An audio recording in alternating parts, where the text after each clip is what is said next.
నీ సందేహం, నీ అవిశ్వాసం, నీ అపనమ్మిక దేవునికి చాలా నువ్వు పొందకుండా అడ్డుపడుతుంది. బిడలారా, తెలివి తెచ్చుకుందాం, సరి చూసుకుందాం, మార్చుకుందాం. ఎన్నాళ్ళు సందేహాల్లో బతుకులేవు. నా దేవుడు బలవంతుడు. నువ్వు దేవుణ్ణి చదువు, తెలుసుకో, దేవుణ్ణి గురించి వర్ణించి వర్ణించి వర్ణించి ఆలోచించు. ఎవరో చెత్తోళ్ళ గురించి ఆలోచించడం కాదు. మన హీరో ఆయన. మనం వర్ణించుకోవాల్సింది ఆయన బలాన్ని, ఆయన శౌర్యాన్ని, ఆయన కార్యాల్ని, ఆయన ఔన్నత్యాన్ని, ఆయన శక్తిని. ఇస్సాకు పొలములో ధ్యానింప వెళ్ళను. ఏం ధ్యానింప వెళ్ళాడు?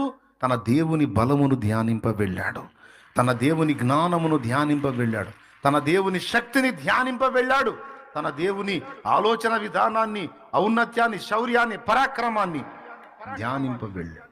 ధ్యానించుట, స్మరించుట, జ్ఞాపకం తెచ్చుకొనుట, తరచి తరచి ఆలోచించుట. చెట్టును చూస్తే చెట్టు నేర్పుతుంది. చెట్టు మాట్లాడుతుంది, ఓ మనిషి నన్ను చూడ ఎట్ట చేశాడో మాట.